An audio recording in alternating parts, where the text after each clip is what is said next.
everyone, welcome back to another video, and for this video we will have recognizing diction, and this can also be found on page 456 of your book. Now we have here 4 types of diction, but before that, when we say diction, it refers to the author's style of speaking or writing. Specifically, it is the author's choice of words, and this establishes the message that he or she tries to deliver in a text. Now, for example, with the fiction that you have read, To Kill a Mockingbird, you can see there the use of diction in writing the story, specifically with the conversations that you have read. Now, there will be times that during the conversation, like how Jem and Jill talk with each other. Like, for example, here we have a part where Jem said, "Jill, you've got to stop going off without telling her." So you can see that there's a lot of clipping of words, or when you say clipping, words are shortened. Like, for example, instead of saying going, it's spelled out as goin, G-O-I-N, and telling is spelled out T-E-L-L-I-N.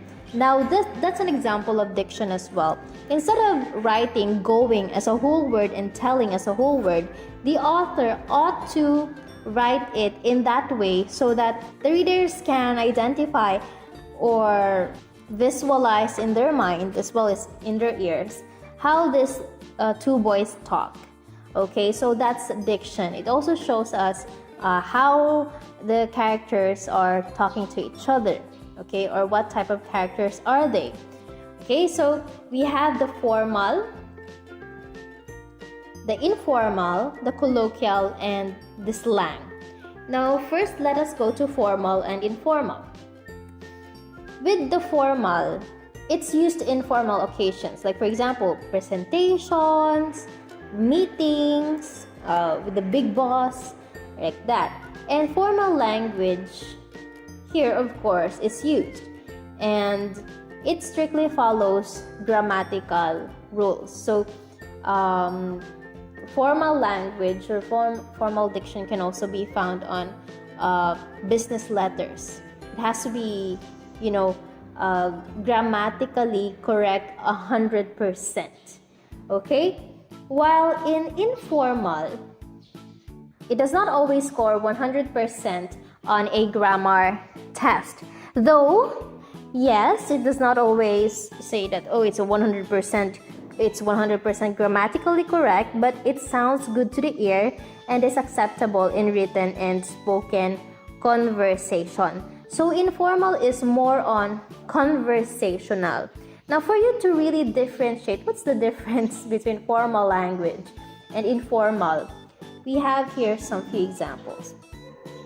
So first, with this line, "To whom are you referring?" Now, this is formal. Another one, "What is the subject of your concern?" Now, these types of questioning or interrogative sentences are written in a formal language. Now, if it's informal or in a conversational way, it can be like, "Who are you referring to?" So instead of saying, "To whom are you referring?" it's very formal. Haven't you heard some people, napaka-formal mo naman magsalita, parang ganyan.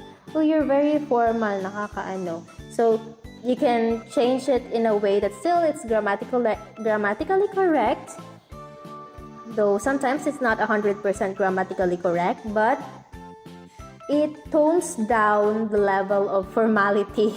Okay, so instead of saying, "To whom are you referring to?" you can say, "Who are you referring to?" And instead of saying, "What is the subject of your concern?" you can simply say, "What are you talking about?" Okay, so when we say informal, it's not really like what you say in the Filipino, like balbal. It's not like that. It's a different level. Still, it's like a semi-formal, but it's labeled informal. Okay, now let's go to colloquial and slang. Now, when we say colloquial, common words are used like in daily conversation.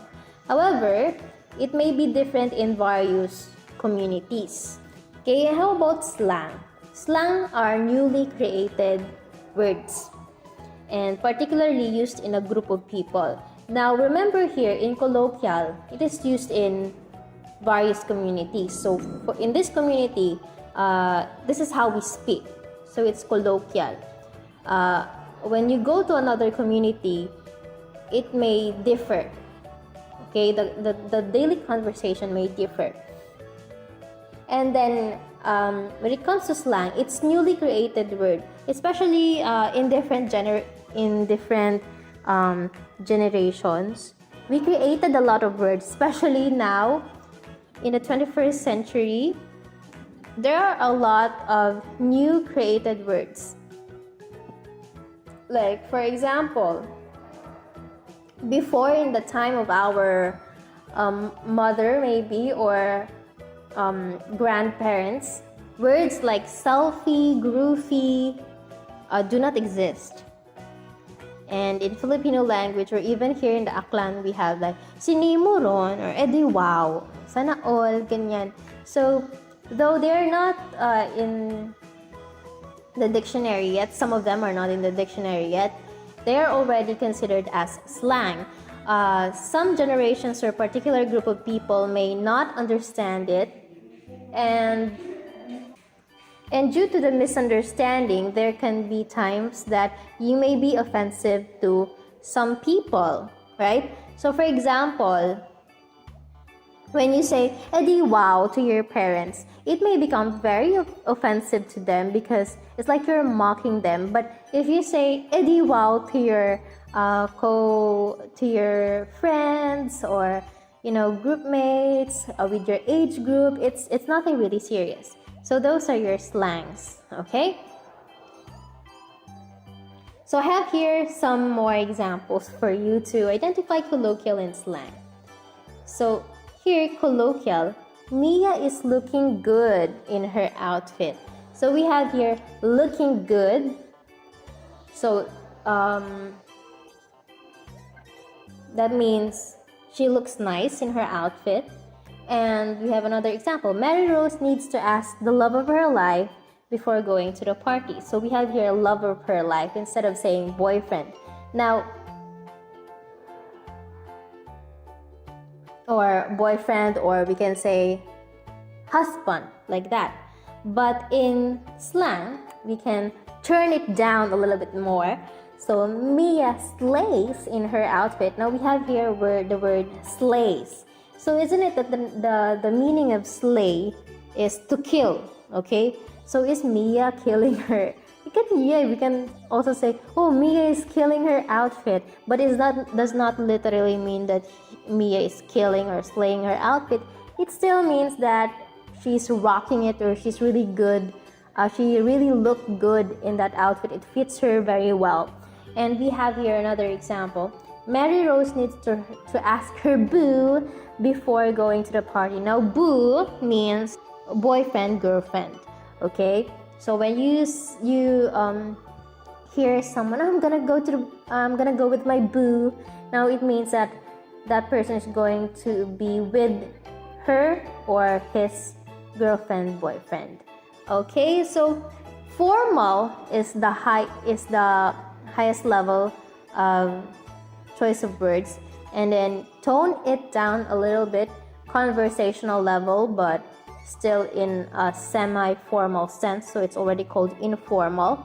And then colloquial, you tone it down a bit more.